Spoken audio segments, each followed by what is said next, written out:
Welcome to the Wisdom That Breathes channel.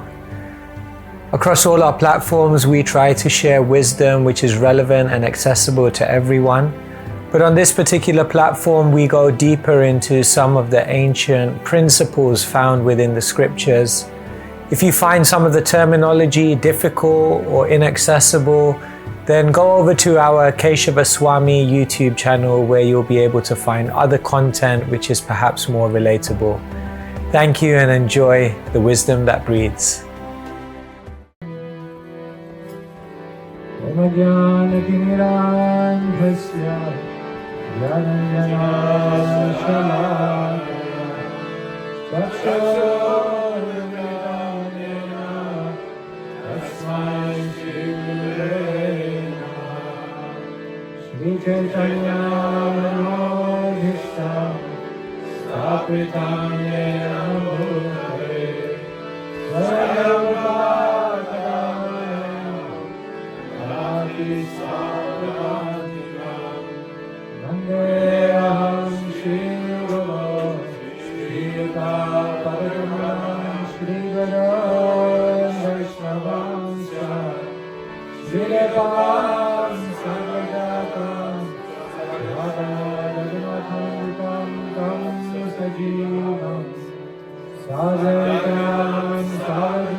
Good morning, everyone. So, as we prepare for the marathon on the Chaitanya Charitamrita, we're discussing a little bit about the CC. So today we're going to read from the Adi Leela of the Chaitanya Charitamrita.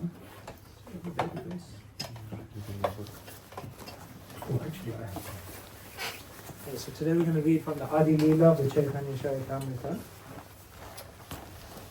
So the first 13 chapters of the Chaitanya Charitamrita are very interesting because they explain all the foundational knowledge required in order to fully be able to appreciate the Chaitanya Charitamrita.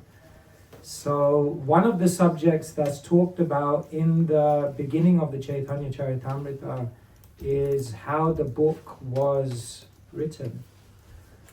How did this book even come about in the first place? And so today we're going to read about that, and we're going to read about the author himself explaining how this book actually came about. So today we're reading from Adi Leela, chapter number 8, text number 78. That's okay. No, thank you. So please repeat after me. Ei granthe lekai more madana mohan. Hey Grantha Lekhai More Madana Mohan. Amar Likhana Jena Sukhera Pathan. Amar Likhana Jena Sukhera Pathan. Hey Grantha Lekhai More Madana Mohan. Hey Grantha Lekhai More Madana Mohan. Amar Likhana Jena Sukhera Pathan. Amar Likhana Jena Sukhera Pathan.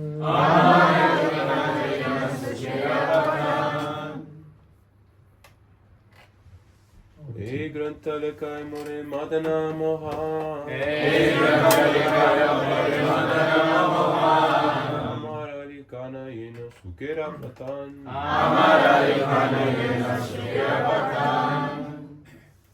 Hey Grantha Lekhai More Madana Mohan. Amara Likhana Jena Sukhera Pathan. Hey Grantha Lekhai More Madana Mohan. Amar Likhai na Jena Sukhera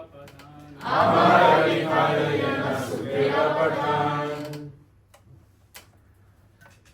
Ladies.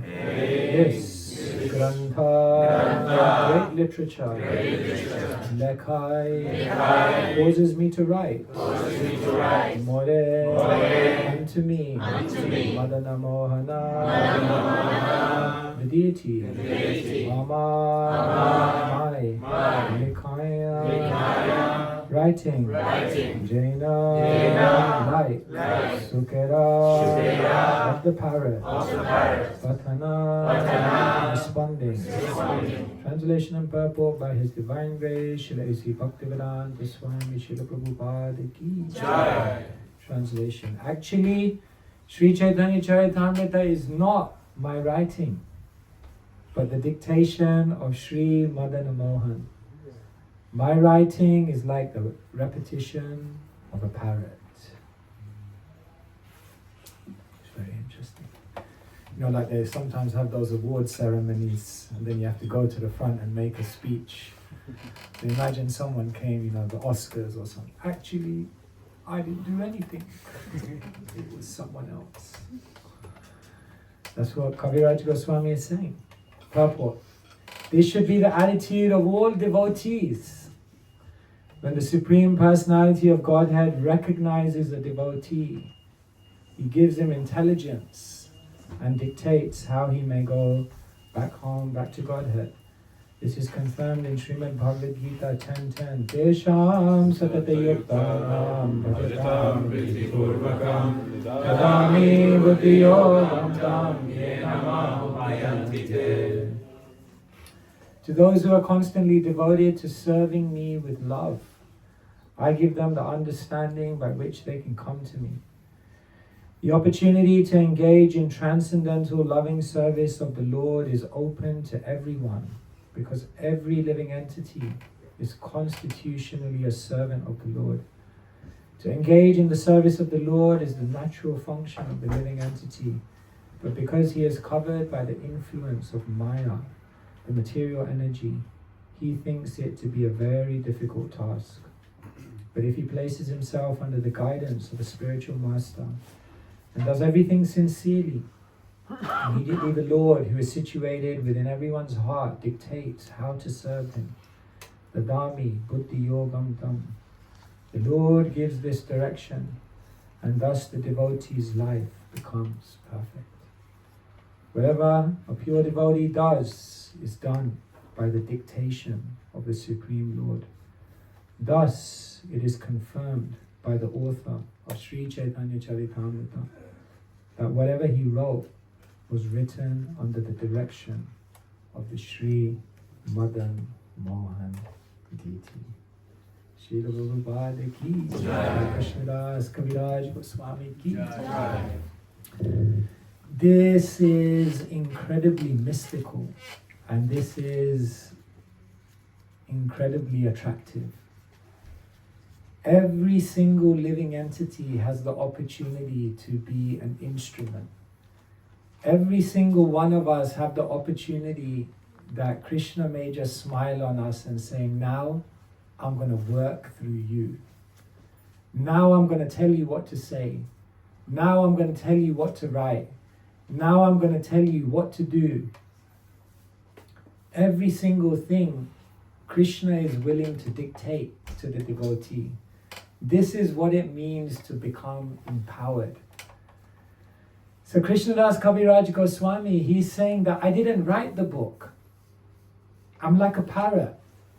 Someone tells me, and then my hand moves. Sometimes he says, later on he'll say, I don't even know how my hand is moving, but it's moving. All of us have some small experience of this, that sometimes you end up saying things, doing things, making decisions, and you think, where did I get that intelligence from to do that? Clearly, we all have the opportunity that we can become empowered by the energy of the Lord. If that happens, then our life becomes a transcendental drama. Srila Prabhupada was able to hold that kind of empowerment. And therefore, he wasn't like sitting down, making a huge big vision or a strategy. He was just praying to Krishna. And Krishna was telling him everything. Go here, go there, do this, do that, build a temple there, start a project there. And it all was like magic. And now we look back and we can see the whole thing manifesting. Of course, after Srila Prabhupada spread the whole Krishna consciousness movement, some of his contemporaries, tomatoes are okay, that was a bit dangerous. After he spread the whole Krishna consciousness movement, some of his contemporaries said, anyone could have done it. Anyone could have done it. He did it, but anyone could have done it. Prabhupada, he told the story of Columbus. That Columbus discovered America. Just conspiracy theories to one side for now. If you have a different opinion on that, but let's just say. So after he discovered America, he was with a room full of other explorers. And the explorers looked at him and they said, anyone could have done it. You just sailed and you found America. Anyone could have done it. Columbus, he pulled out an egg. And he said, I want one of you to stand this egg on its head. How do you stand an egg on its head? So everyone was completely baffled. And then Columbus took the egg and he popped it at the top. And then he stood it up. And he said, anyone could have done it, but I did it. Prabhupada told the same story. He said, anyone could have done it. Anyone could have spread the Krishna consciousness movement all over the world. Anyone could have done it. But I did it. No, I did it in an egotistical way. But I placed myself as an instrument in the hands of God. and therefore God worked through me.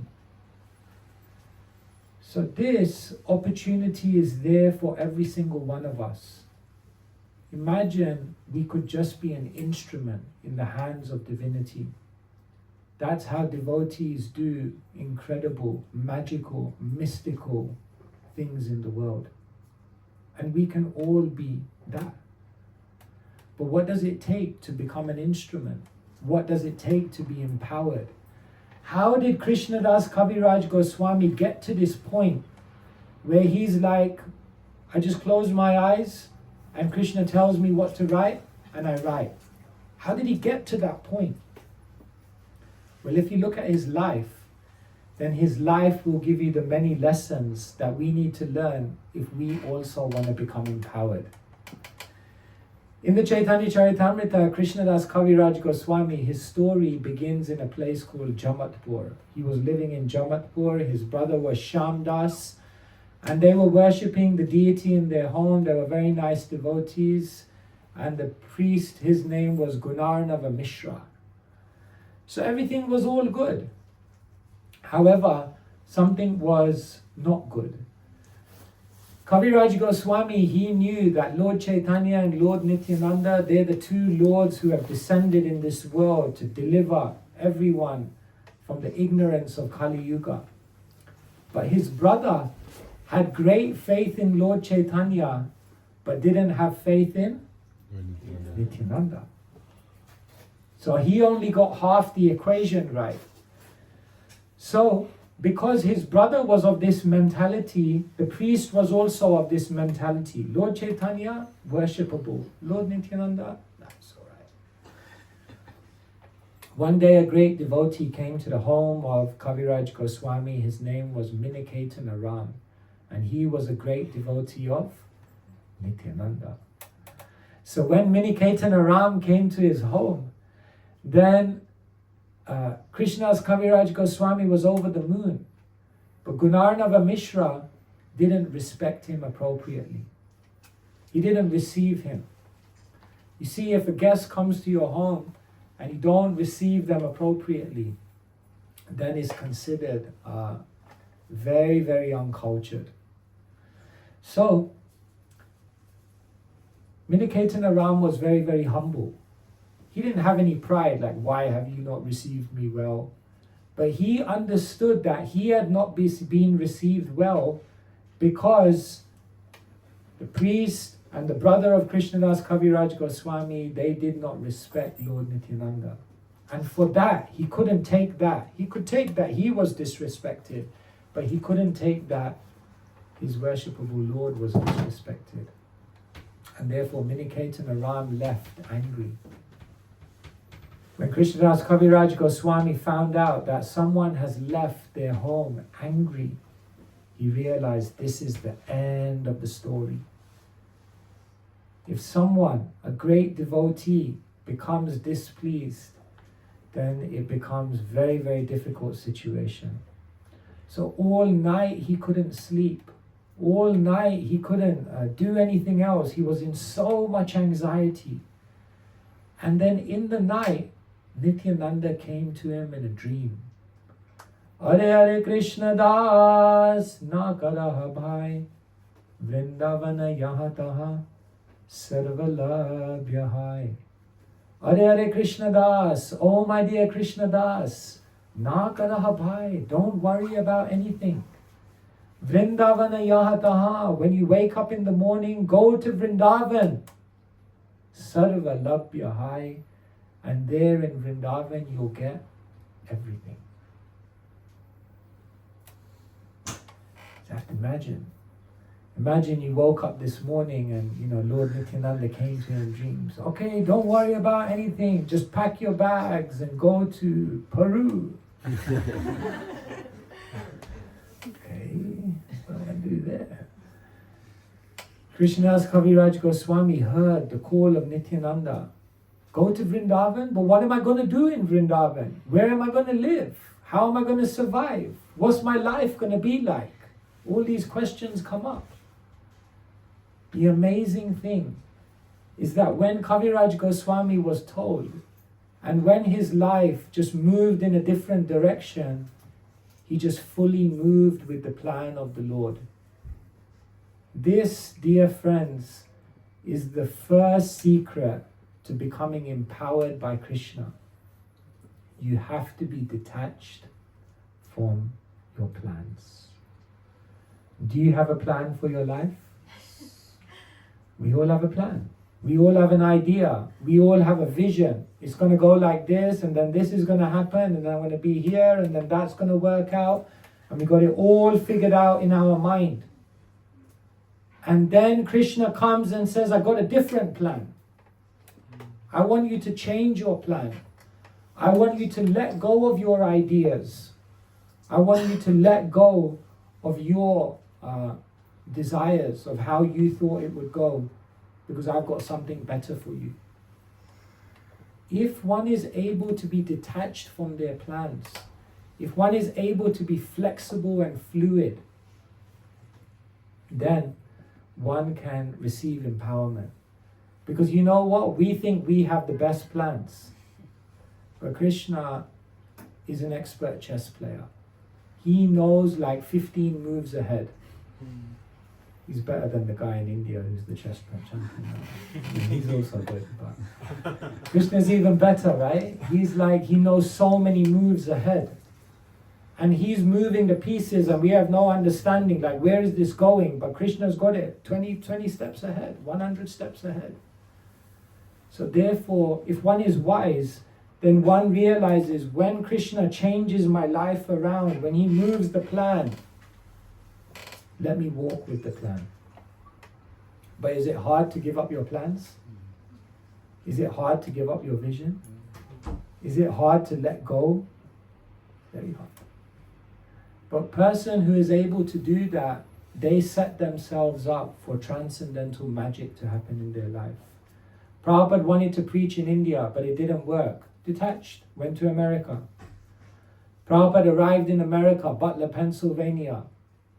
Didn't work out. Detached, went to New York. Prabhupada went to New York. First he was in the upside, New York, Dr. Mishra's apartment. Didn't work out. Detached, went to the Bowery. Prabhupada just kept moving. He wasn't attached to any plan. He was just attached to whatever Krishna wanted him to do. So the more that one is flexible, this requires a lot of flexibility of mind. You know that you're physically fit if you're flexible, isn't it? Like I am not. How many of you can touch your toes? If you can touch your toes, you're doing well. It means you're physically fit, because physical fitness, a key sign is you have flexibility. Mental fitness, what is a sign? Flexibility. The more that one is rigid, the more that one is fixed, the more that one is unable to move with the plan of the Lord, it means mentally they're not in a good state of mind. But the most mentally fit people, they're able to be flexible. So Kaviraj Goswami was like, okay, want to go Vrindavan? I have no idea what I'm going to do there, but let's roll with it. Let's go. First lesson in empowerment, be detached. So Kaviraj Goswami arrives in Vrindavan. Vrindavan is like, it's amazing. I mean, it's not a bad place to be told to give up everything and go to Vrindavan. So he arrives in Vrindavan, there's all these incredible devotees. One of the first places that Kaviraj Goswami goes to when he arrives in Vrindavan is the Govindaji temple. So some of you have been to Vrindavan, you go to the Govindaji temple, very, very beautiful. And there all the great devotees were there. These were amazing devotees. They were completely pure. They were completely sincere. They were completely non-envious. And the leader of them was someone called Haridas Pandit. He was just someone who was so spotlessly pure. Kaviraj Goswami describes his character. Vaishnavera gunagrahi na dekhaya dosh. Kaya mano bhakya kare Vaishnava santosh. He says, look at this Haridas Pandit. Vaishnavera gunagrahi na dekhaya dosh. He's so pure that when he looks at other people, All he can see is good qualities. Na dekaya dosh. He can't see anything bad in anyone. Imagine if you would develop vision like that. He's just unable to see bad in anyone else. This is how pure he was. Kaya, mano, vakya, kore, vaishnava santosh. All of his thoughts, all of his words, all of his actions, he just thought, how can I use them to please the devotees? This is the quality of people who were there in Govindaji temple. They were like powerful devotees. So Kaviraj Goswami went there and he was amongst all these saintly swan-like devotees, and he just sat there listening. They were all talking about Lord Chaitanya and he just sat there with them. This, dear friends, is the second secret to Kaviraj Goswami's empowerment. Surround yourself with very, very sincere and pure people. If you surround yourself with Vaishnavas who are empowered, then some of that empowerment is going to be transferred to you for sure. This is the power of being close to very, very advanced devotees. So they were all sitting together in the Govindaji temple, and the most amazing thing is that all of them were so pure, but they looked at Kaviraj Goswami and they said, "You're the one." Just like, what do you mean? I'm the one. They said, we're sitting here and we're hearing about Lord Chaitanya, but we only have literature which tells us about the early life of Lord Chaitanya. Now we're looking at you. You have no envy. You have deep realization. You're completely reliant upon the Lord, and therefore we want you to write about the later pastimes of Lord Chaitanya. When the devotee is given instruction, is powerful. Kaviraj Goswami looks at them and he says, Murkha nichak shudre ami vishaya lalas Vaishnavagya bole kore ete ka sahash. He says, you want me to write? Murkha, I'm a fool. Nicha, I'm fallen. Kshudra, mui, I have no intelligence, I'm a fool. Vishaya lalas, I am absorbed in sense gratification. How can you ask me to do this service?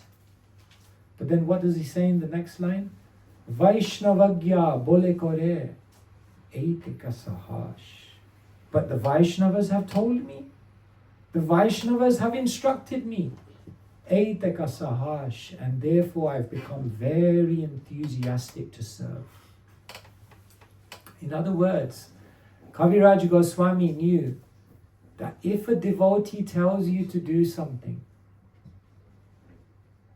pure devotees, then in that instruction there is so much empowerment. Even if you think you can't do it, even if you think it's beyond your capability and your capacity, if you follow it without hesitation, then you get an incredible energy. And so Kaviraj Goswami said, I don't know, you all are telling me to do this, right? Who am I? I'm not a writer. But because you've told me to do it, I'll try to do it. And so the second key in empowerment is devotees. Their energy, their instruction, and their vision for your life, which is much greater than what you could have come up with yourself. That takes you to a higher level of potential. Kaviraj Goswami goes back. He's like, they're telling me to write.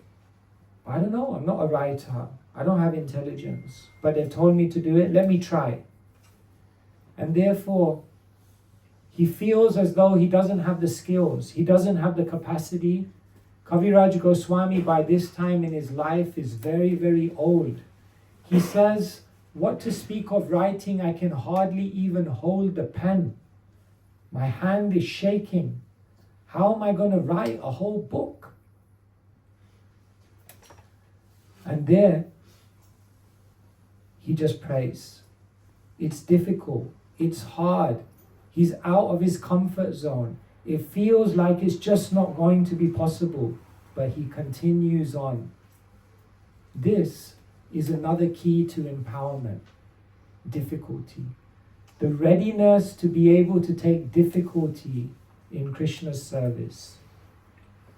If we try to live a life which is convenience focused, then we will be experience starved. Don't just try to live the easy life. Don't just try to live the comfortable life. Don't just try to live within what you know and what you feel you can manage. But be willing to venture outside of the comfort zone, because the call has come from Krishna and the devotees. And when we take on that difficulty, then in that difficulty, what does Krishna say? Yoga kshemam vahami aham.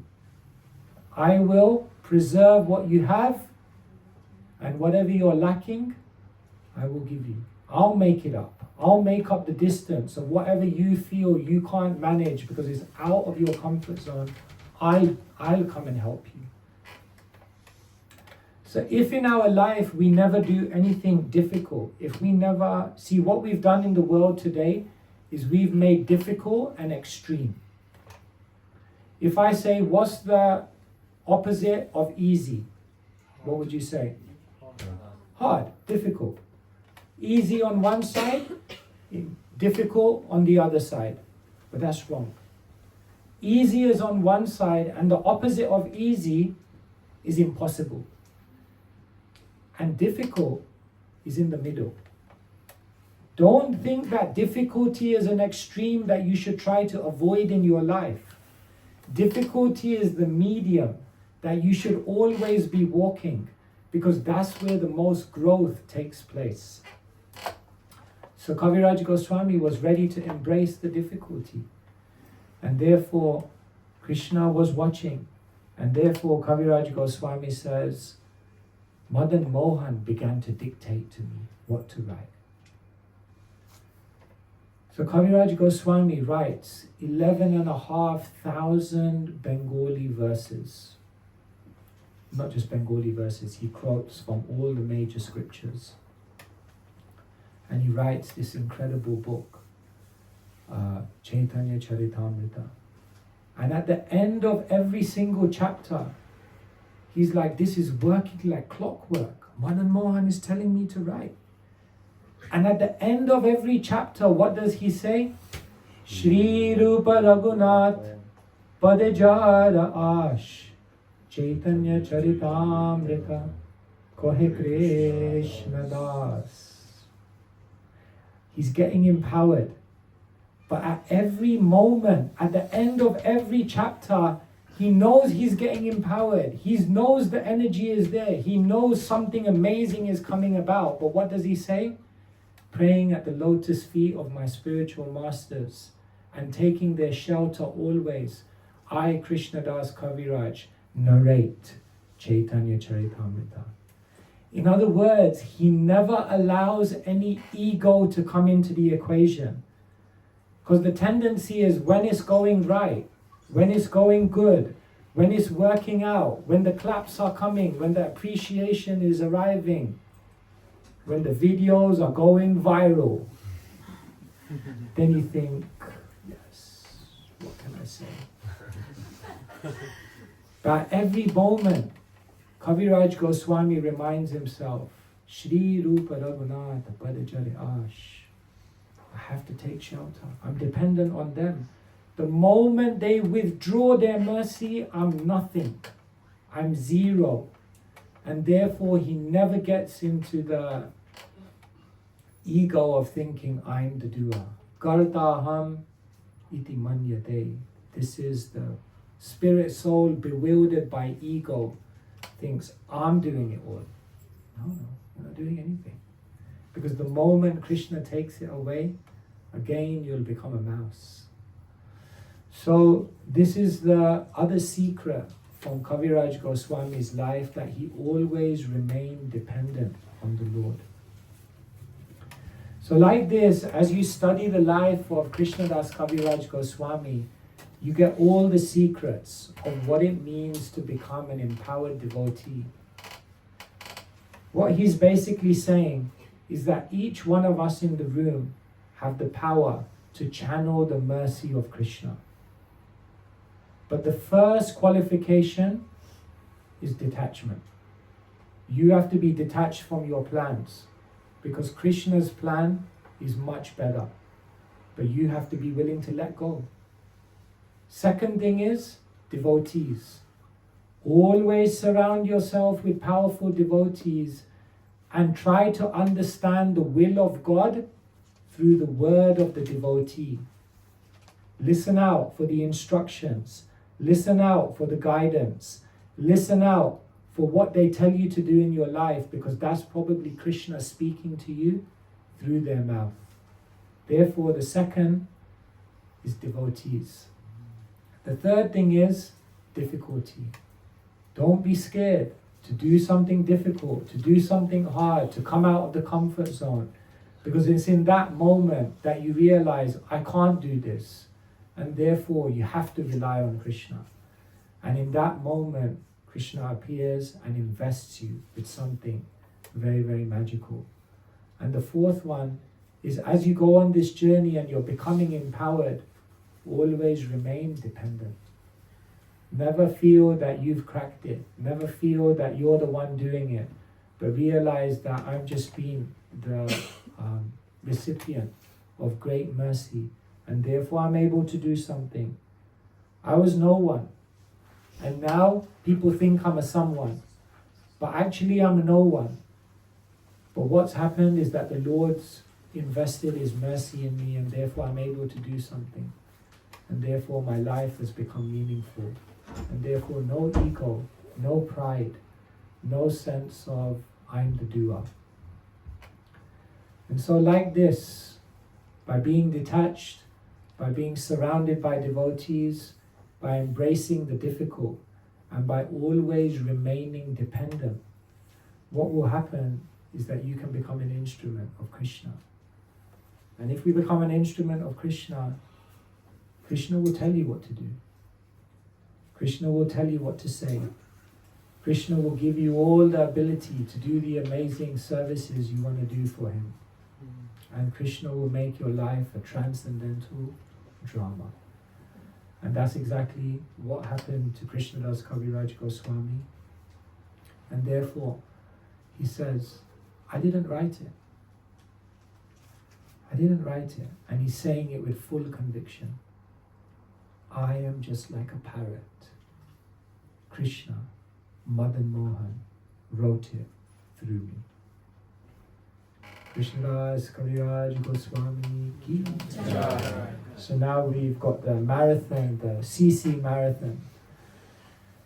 So anything, when we want to share, it requires empowerment. Krishna Shakti Vinana He Tada Pravartana. Without being invested with Krishna's mercy, no one can spread this Krishna consciousness movement. So therefore, let's take these lessons and let's try to go out there and share these books, share this wonderful knowledge. This is real high-end self-development. The world's so interested in self-development now. The Chaitanya Charitamrita teaches you the highest self-development of how to actually become an instrument in the hands of divinity. And so, please get involved, see what you can do. And don't think that you can't do it. Don't think that you can't do it. Because even if you can't do it, it doesn't matter. Actually, if you think you can't do it, you're probably more qualified to do it. Because the moment you think, I can't do it, that's the moment when you have to look up and you say, Krishna, you have to do it. And the moment you become an instrument, then you can do it. You can do anything.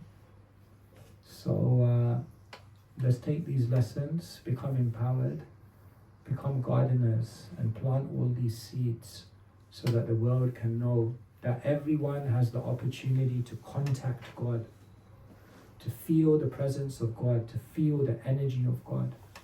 No one in their life should ever feel overwhelmed, like it's too much, I can't do it. That means we haven't understood that Krishna can work through us and help us to overcome anything. But that requires spiritual consciousness. And so, studying the life of Krishnadas Kaviraj Goswami is very powerful, very instructive. It shows us how to fully align ourselves with Krishna. Hare Krishna, Krishna Krishna, Hare Hare, Hare Rama, Rama Rama, Hare Hare. Shri Krishnadas Kaviraj Goswami ki Jai. 25. Any questions? Maharaj, you mentioned that we should become detached from our own plans, and I'm just reflecting on my personal life, that in some areas of my life I have quite strong plans and I'm quite attached to them, and in other areas of my life maybe this idea of detaching from my own plans has become more of a negligence or a lack of ambition. So I think it's easy to take this idea of just leave it up to Krishna and not endeavor enough. So how can we find the balance? See, our duty is to put a plan in front of Krishna. Krishna wants something to work with. So we come in front of Krishna and we say, look Krishna, this is my plan. This is how I think we can do the best service for you. So you have to come to Krishna with a plan. But then what you have to do is you put it at Krishna's lotus feet. And you say, Krishna, you check it out. You're the project manager. Now you decide. Do you want to sign this plan off or do you want to change this plan? But if we don't go to Krishna with a plan, then Krishna has nothing to work with. So, therefore, one devotee once said to me, walk up to all the doors that Krishna shows you in your life, and some of them will close, and some of them will stay open. And just walk through the ones that stay open. But you got to walk towards the doors. You got to make an effort. And so, one extreme is to hold on to your plans. Another extreme is to not make any plans at all.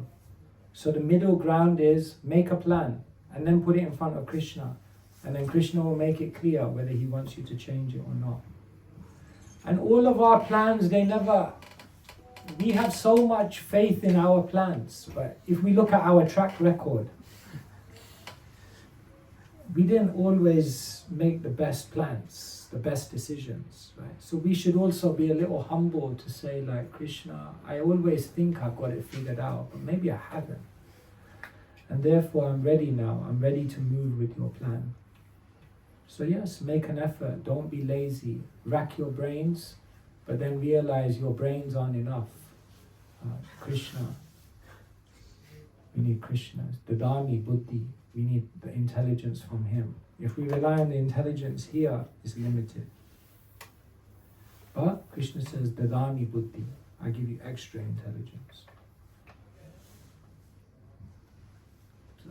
Thank you, man. It's kind of the same thing. I asked how to deal with confusion.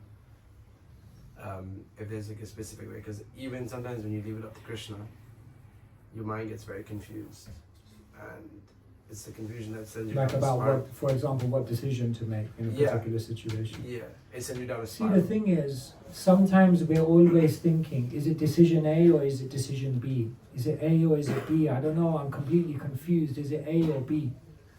What's more important than whether it's A or B is the process of decision making. Right? So we get very mental. Is it A or is it B? But the point is, what you should focus on is how do you make the decision? So say, for example, I gave you the 4 principles of empowerment. The first thing is when you make a decision, you have to have a certain level of detachment. Say, like, let me just be open and let me just look at this dispassionately. Second thing is devotees, get advice. Third thing is dependency. Pray to Krishna. Fourth thing is be ready for difficulty. Don't just try to make easy decisions. Now, in your decision-making process, if you do those things, then what happens is it doesn't matter whether you make decision A or B, because Krishna will make whatever decision you make, he'll make it right, because you went through the right process of decision-making. So the right decision is not A or B. The right decision is the decision that's made through the process of detachment, devotees, ready to embrace difficulty, like that. And then it will work out. It will work out. Because even if you feel like, my God, I made this decision and it all seems to be falling apart, if you did it with sincerity, then Krishna will make it back. Why not? Maharaj, sometimes I have seen there might be some difference of opinion between the devotees, and I may tend Sometimes? and I tend to take a guidance from multiple and choose the ones that suit my own plans. So it feels like, okay, they're all bona fide and I choose this one and it works well with me. So how do we understand whether that's the right choice or whether that's sanctioned by Krishna?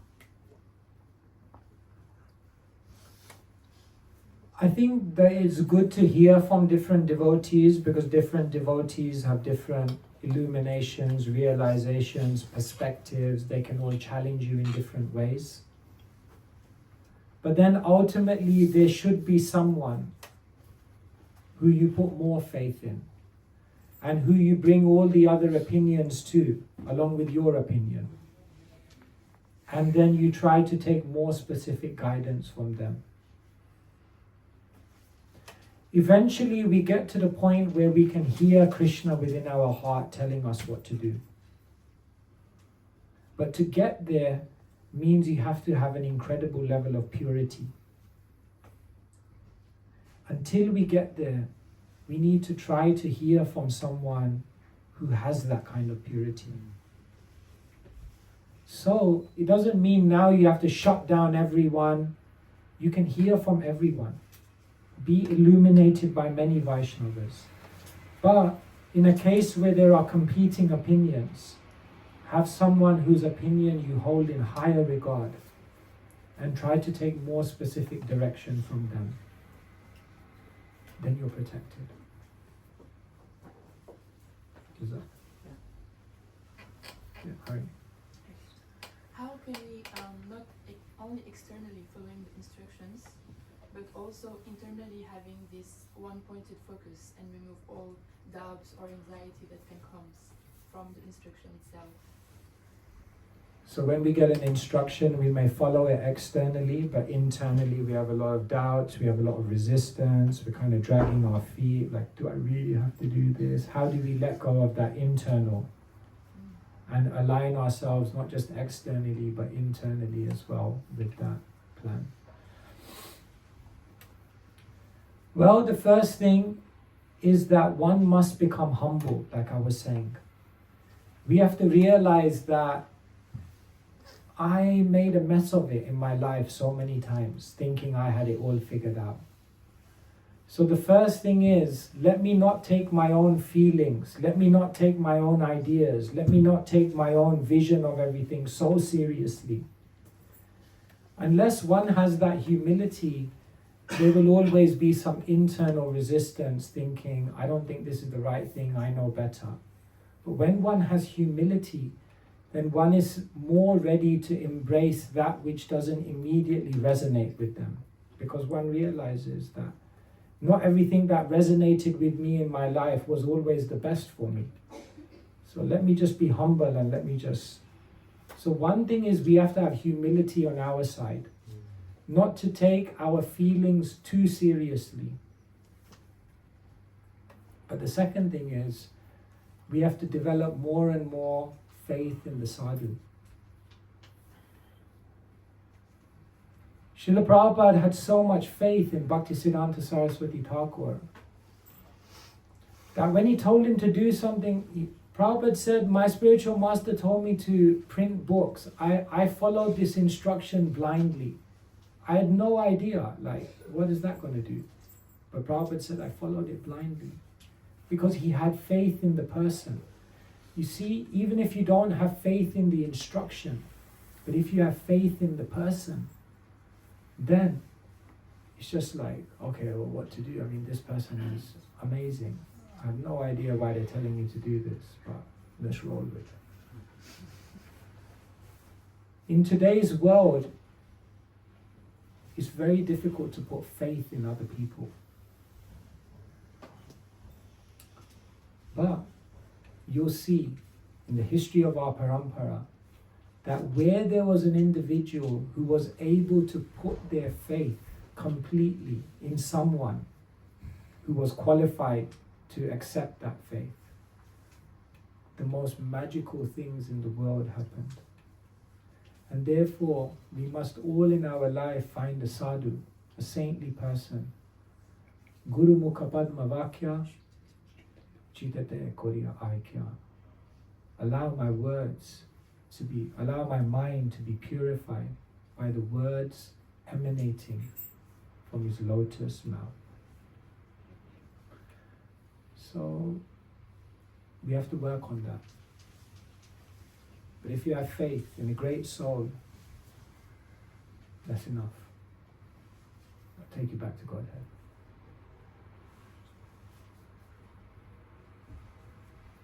Krishna Maharaj, how do you know when a door is closed, or like if you should keep persevering in that direction? So how do you know when Krishna is telling you, no, this is not the right thing? Or how do you know whether you should just continue on? Yeah, it's a classic story. It's like you're on book distribution on Oxford Street, you're standing in front of Sports Direct. And for 4 hours, nobody stops. Option A, Krishna's testing you. Just stay there. Option B, clearly this is not the best place on Oxford Street to stand. Let's use my intelligence and walk 100 meters down and find a better spot to distribute. Option C, I need to go back to the temple, chant a few rounds, get my head together, and then come out and start distributing because I need more spiritual power. Which one is it?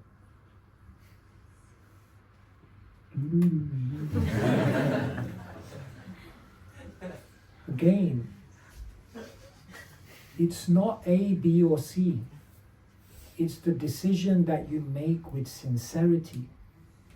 See, Mataji, you can't replace sincerity. The right decision is not to keep hitting the door. The right decision is not to walk away from the door. The right decision is you closing your eyes and saying, Krishna, I have no idea. From the core of my heart, I'm praying to you, and I'm going to make a decision based on whatever intelligence and signs I'm getting, and I'm praying to you, Krishna, it's the right one. Now, from here, you have to take over.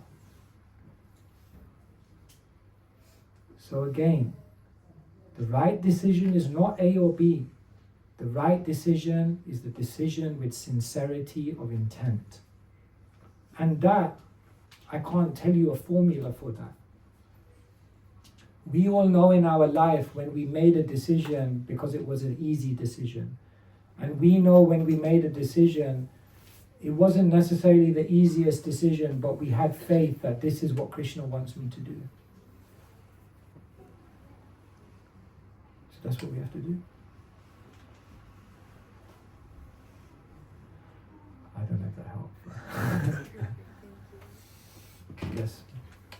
Prabhu, you said that when the Kaviraj went to Vrindavan, and then he listened to the Vaishnavas, Yes. And he followed. Yes. So, what about that Vaishnavas betrays your faith in him? He betrays you. What would you do that? Yes. Is he punished by Krishna, or you just leave him and go to the another one, like you said, the book distribution? Go to the another spot? Thank you. I would like the answer from you. Sometimes we put faith in people and then they let us down. I have faith with this trouble. He's my real. Do that approve? Good choice. For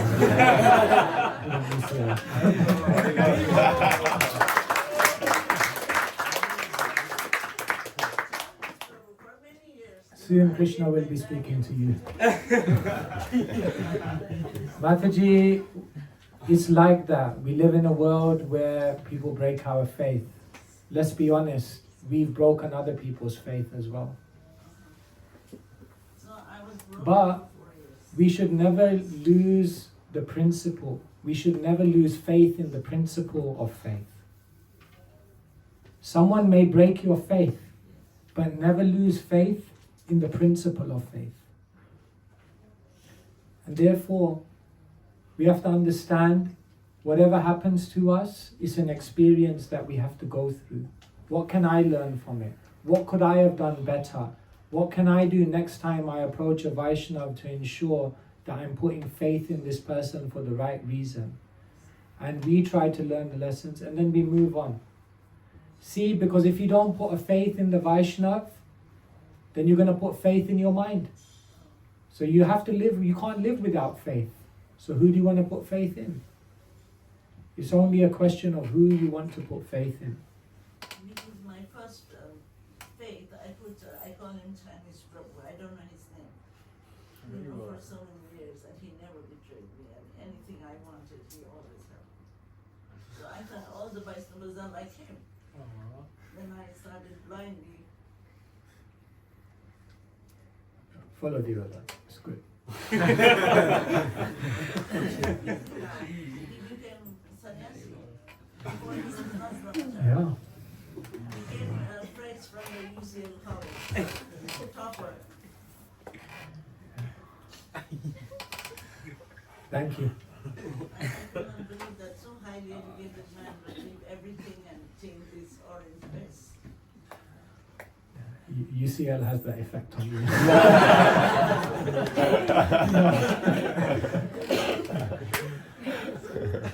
All right, thank you, Mataji. Yes, I don't know. I think we're running out of time, right? Yeah, I think we are. Okay, last question. Does feeling overwhelmed mean that we are embracing difficulty? Does? Feeling overwhelmed mean that we are embracing difficulty? You have to bend yourself without breaking yourself. There's comfort zone, there's stress zone, and then there's stretch zone. So don't go to extremes. Don't try to just live the easy life. At the same time, don't try to climb mountains that you're not ready for. But do something to stretch your capability. When you go to a gym, you have to have a trainer, and they'll tell you how much you can lift. That's going to stretch you without breaking you. So by all means, Krishna consciousness is not about torturing yourself by doing all these difficult, overwhelming things that you just have a nervous breakdown. But at the same time, we have to be sure that we don't just try to live the easy life.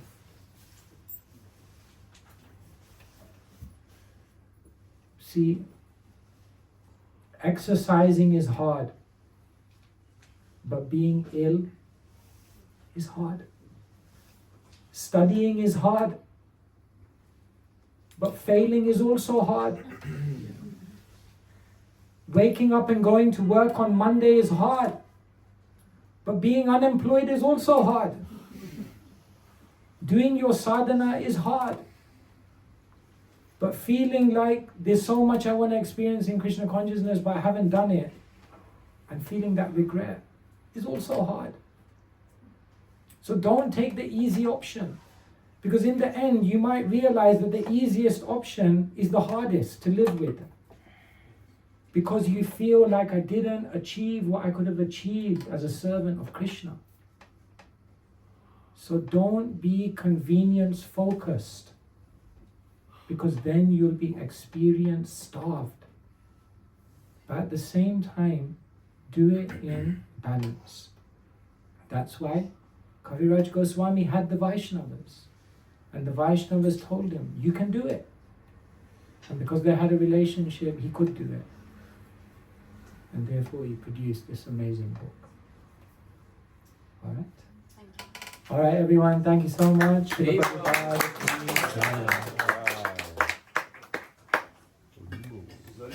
Keshava Swami ki Jai.